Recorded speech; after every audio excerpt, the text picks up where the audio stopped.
Hi guys, काफ़ी सारे हमारे चैप्टर्स चल रहे हैं, तो अभी आपको मैं नेक्स्ट चैप्टर जो बताना चाहती हूँ और अगेन जो बहुत इजी है वो है pollution level in the water. कि हम कैसे रिकॉर्ड करेंगे पॉल्यूशन लेवल क्या है, कितना कम होना चाहिए, क्या सही है क्या गलत है।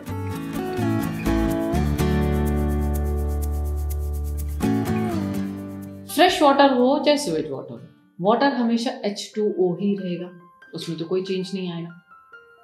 अब फ्रेश वाटर में जो नाइट्रेट्स एंड फॉस्फेट्स के जो बेसिक कंटेंट्स होते हैं वो बहुत कम होते हैं, राइट। या जो भी आपका स्लज है, क्योंकि उसमें सीवेज वाटर नहीं आता है, ठीक है, तो वो कंटेंट बहुत कम होते हैं, उसको हम फ्रेश वाटर बोलते हैं। ऑक्सीजन बहुत ज़्यादा होती है और नाइट्रेट्स एंड फॉस्फेट्स कंटेंट बहुत कम होते हैं। लेकिन सीवेज वाटर में जो नाइट्रेट्स एंड फॉस्फेट्स के जो कंटेंट हैं बहुत ज़्यादा हो जाता है, और जो ऑक्सीजन चाहिए होती है, अंदर की जो फिश होती है या एक्वाटिक बायोडाइवर्सिटी, उसको जो ऑक्सीजन चाहिए होती है वो बहुत कम हो जाती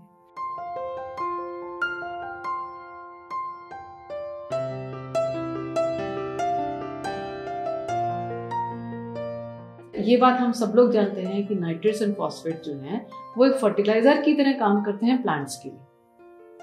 तो अगर हम nitrates and phosphate content sewage water में कम ले आए, राइट, तो हम क्या देखेंगे कि अल्टीमेटली जो सीवेज वाटर है वो अपने आप ही फ्रेश वाटर की तरफ होने लगेगा। आपने बहुत जगह ये महसूस भी किया होगा कि मान लीजिए कोई एक रिवर है जो आज आपको बहुत पॉल्यूटेड एक जगह दिख रही है, लेकिन आप उसको अगर 100 किलोमीटर बाद देखते हैं तो वही रिवर आपको बिल्कुल फ्रेश वाटर दिखने लग जाती है। तो इसीलिए होता है कि वो नाइट्रेट्स एंड फॉस्फेट्स के जो कंटेंट है या जो भी उसमें गार्बेज है वो छोड़ती हुई रिवर जा रही है।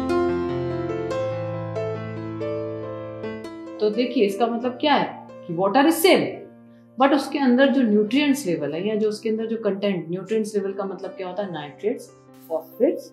अब ये आते कैसे हैं, जब हम सीवेज वाटर उसके अंदर मिलाते हैं तो उसके साथ स्लज आता है, फीसेस आते हैं, यूरिन आता है, ये सब सारी चीजें जब उस फ्रेश वाटर बॉडी में आती हैं तो वो उसका जो content of nitrates and phosphates बढ़ने लग जाते हैं और हम उसको सीवेज वाटर का नाम दे देते हैं। अब इतने सालों से ये होता कैसे था? देखिए, सालों से सारे के सारे मैमल्स हुए, जानवर हुए, हर कोई ओपन डेफिकेशन करता था, राइट। हर कोई फीसिस देता था, हर कोई यूरिनेट करता था। पहले तो ये सब प्रॉब्लम्स नहीं थी। क्यों नहीं थी? क्योंकि जितना भी जो स्केवेंजर चेन है, जैसे कि हमारा फूड चेन होता है, राइट, कि घास होगी, घास के बाद उसको बकरी खाएगी, बकरी के बाद उसको शेर खाएगा, उसी तरीके से हमारी एक स्केवेंजर चेन होती है कि जो भी हम बाय प्रोडक्ट निकालते हैं, बाय प्रोडक्ट मतलब हमारी बॉडी से जैसे हम यूरिन निकाल रहे हैं, फीसिस निकाल रहे हैं, उसके ऊपर भी बैक्टीरिया एक्ट करेगा, बीटल्स एक्ट करेंगे, चींटियां खाएंगी, ये खाएंगे, और उसको फिर एक कंपोस्ट फॉर्म में एक बाय प्रोडक्ट बना देती हैं जो कि मिट्टी में मिल जाता है, और मिट्टी में मिलने के बाद वो उसको प्लांट्स एब्जॉर्ब कर लेते हैं और फ्रूट्स और वेजिटेबल्स के फॉर्म में हम उनको दोबारा खा लेते हैं। तो इसका मतलब क्या है कि हर चीज अर्थ पे जो है वो रिसाइकल होती है। अर्थ कुछ भी चीज फेंकती नहीं है। तो इसका मतलब जो आज हम, जिसको आज हमें गंदा लग रहा है या हम यूरिन को गंदा बोल रहे हैं, फिसिस को गंदा बोल रहे हैं, अल्टीमेटली कहीं ना कहीं वो रिसाइकल होके हम उसको दोबारा से हम कंज्यूम करते हैं। अगर ये छोटी सी बात हमें समझ में आ जाएगी तो हमें ये बात समझ में आ जाएगा हम बहुत बेहतर तरीके से उस गार्बेज पे या उस सीवेज वाटर पे काम कर पाएंगे। अब अगर हम नाइट्रेट्स एंड फॉस्फेट्स का कंटेंट सीवेज वाटर में कम कर दें तो इसका मतलब हम अपने पॉल्यूशन को बहुत हद तक डाइल्यूट कर रहे हैं, और जितना हम डाइल्यूट करते चले जाएंगे वो क्या बन जाएगा अपने आप में, फ्रेश वाटर। इसी तरीके से एनवायरनमेंट काम करता है, इसी तरीके से प्रकृति काम करती है, और इसी तरीके से हमने नेकनापुर लेक पर भी काम किया। तो इसके लिए हमें कोई स्पेशल खर्चे की जरूरत नहीं है। क्यों? क्योंकि नाइट्रेट्स एंड फॉस्फेट सारे के सारे प्लांट्स एब्जॉर्ब कर लेते हैं। तो जितना प्लांट्स आप लेक के चारों तरफ लगाओगे उतना absorption of nitrates and phosphates होगा, और वो जितना पानी में से कम होता चलेगा, पानी की शक्ति या पानी का जो फ्रेश वाटर फेस है वो आपको बढ़ता हुआ दिखाई देगा। BOD और COD क्या होते हैं, और pH टेम्परेचर, जब भी हम पॉल्यूशन, जब हम वाटर रिपोर्ट देखते हैं, इसको वाटर एनालिसिस रिपोर्ट बोला जाता है। जब हम इस वाटर एनालिसिस रिपोर्ट को देखते हैं तो इसमें करीब 6 चीजें होती हैं। एक pH होता है। pH हम सबको पता है कि 7 to 9 नॉर्मल होता है, राइट। 7 से नीचे अगर होगा तो इसका मतलब पानी एसिडिक है, और 9 से ऊपर होगा तो इसका मतलब पानी बेसिक है। लेकिन नॉर्मली आज तक हमारी इंडियन लेक्स में जो हमारा pH है वो 7 to 9 ही है, इससे ज़्यादा वेरिएशन बहुत ज़्यादा नहीं है। अब टेम्परेचर, एक नॉर्मल लेक का टेम्परेचर 25 से लेके 35 के बीच में वेरिएट करता रहता है। अब क्या होता है, जो ऊपर की सतह होती है उसका टेम्परेचर हमेशा हाई रहता है क्योंकि सूरज की किरणें पड़ती है, लेकिन जो नीचे की सतह होती है उसमें जो है वो पानी का टेम्परेचर लो होता है क्योंकि सूरज की किरणें नहीं पड़ती है। इसकी वजह से एक स्ट्रैटिफिकेशन बन जाता है। स्ट्रैटिफिकेशन का मतलब होता है different layers of temperature inside the water. इसका मिलना जरूरी है।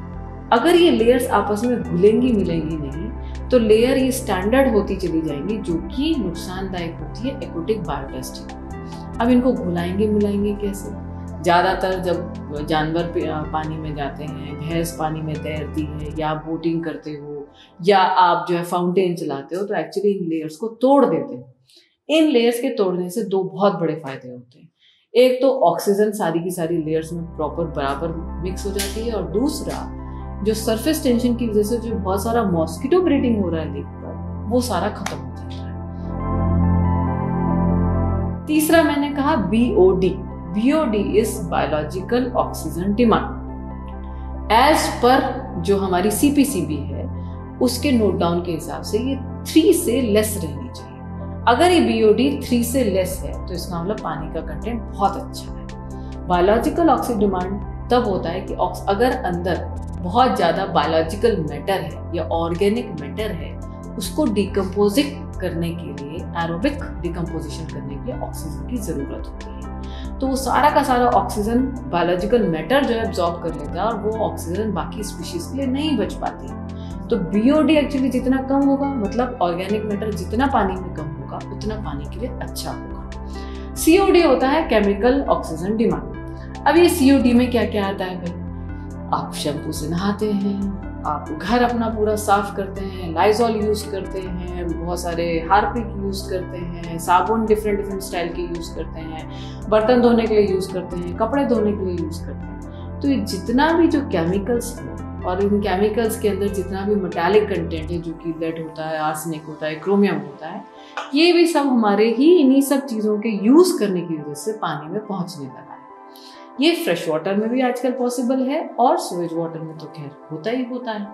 इसको कैसे हम यूज कर सकते हैं? इसके लिए तो वाकई ये जरूरी है कि भाई हमें केमिकल्स लेक में नहीं होने चाहिए, या हमारे लेक में वाटर हाइसिंथ हो। वाटर हाइसिंथ या जलकुंभी या गुरबडेका एक बहुत बड़ा सहारा है लेक में से केमिकल्स को एब्जॉर्ब करने के। जैसे मैंने कहा कि नाइट्रेट्स एंड फॉस्फेट्स तो सारे प्लांट्स एब्जॉर्ब कर लेते हैं, लेकिन केमिकल्स एब्जॉर्ब करने की क्षमता कुछ ही प्लांट्स में होती है, और उसमें से एक सबसे अच्छा प्लांट है आपका जलकुंभी या वाटर हाइसिंथ। इसको हम एकॉर्निया ग्रेसिपिस भी बोलते हैं।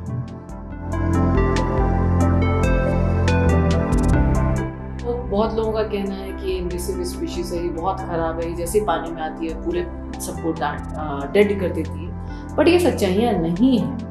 अगर वाटर हाइसिंथ आपकी लेक में 20% है तो ये एक्चुअली वरदान होती है आपकी लेक के लिए। ये मैं अपने नेक्स्ट चैप्टर्स में इसके बारे में और डिटेल में समझाऊंगा। हमारा आता है नाइट्रेट्स एंड फॉस्फेट्स। नाइट्रेट जैसे मैंने कहा कि प्लांट्स के फॉर्म में उड़ जाते हैं, या जब ये ऑक्सीजन से रिएक्ट करते हैं तो NO2 ऑक्सीजन बना के ये हवा में उड़ जाते हैं। फॉस्फेट्स का एक प्रॉपर्टी है कि वो जो डीपेस्ट एरिया है लेक में, वो वहां जाके जमा हो जाता है। तो अगेन इसके लिए हमारे जो फ्लोटिंग ट्रीटमेंट वेटलैंड्स हैं वो काम आते हैं, या कहीं कहीं पे अगर हमें जरूरत पड़ती है तो हम एलम का भी इस्तेमाल कर सकते हैं। दो बातें समझना बहुत ज्यादा जरूरी है। एनवायरनमेंट में हर चीज बैलेंस चलती है। अगर कोई एसिडिक होगी तो उसका बेसिक भी अवेलेबल होगा, अगर कोई बेस है तो उसको भी न्यूट्रलाइज करने का। तो इसका मतलब इन्वायरमेंट में एग्जिस्ट ही वो कर सकता है जो कि न्यूट्रलाइज्ड हो। तो अगर आपको कोई भी ऐसी चीज दिखाई दे रही है जिससे कि पानी को नुकसान हो रहा है, तो आप उस चीज को ढूंढने की कोशिश करिए जो उसको न्यूट्रलाइज करे, और एनवायरनमेंट में आपको हर चीज मिलेगी। थोड़ा सा एब्जॉर्ब करना, थोड़ा सा एनालिसिस करना और ध्यान देने की बस जरूरत है। फर्दर इसमें ये बात एक बहुत इंपॉर्टेंट रखती है कि ये जो हमारी स्वेज वाटर की लेक्स हैं, ये हमारा ग्राउंड वाटर रिचार्ज कितना कर रही है।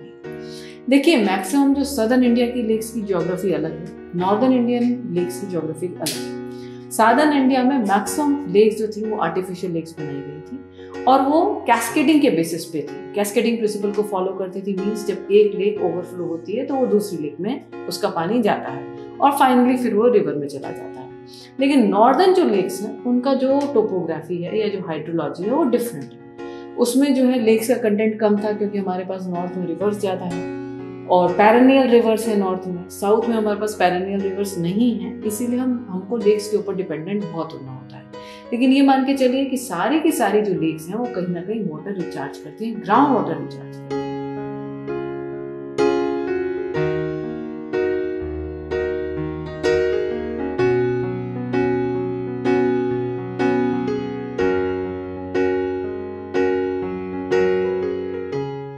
इस बात को भी जानने की जरूरत है कि हमारे लेक का कहाँ पे वेंट है या कहाँ पे फ्रैक्चर है जो कि पानी को अंदर ग्राउंड वाटर में लेके रिचार्ज कर रहा है। आप देखेंगे कि बहुत सारे लेक आपको बहुत ज्यादा पॉल्यूटेड मिलेंगे, लेकिन उसके आसपास का पानी फिर भी ग्राउंड वाटर जो होगा बिल्कुल फ्रेश मिलेगा। इसका मतलब कि उस लेक का जो नीचे वेंट या जो फ्रैक्चर है वो उस ग्राउंड वाटर तक नहीं पहुंच पा रहा है। इस तरीके से थोड़े हाइड्रोलॉजी कंडीशंस हैं वो आप समझ सकते हैं जब आप अपनी लेक को बहुत अच्छे से एनालिसिस करें और ऑब्जर्व करें और पेशेंस रखें। नेक्स्ट वीडियो में मैं आपको मोर कंटेंट दूंगी। Thank you.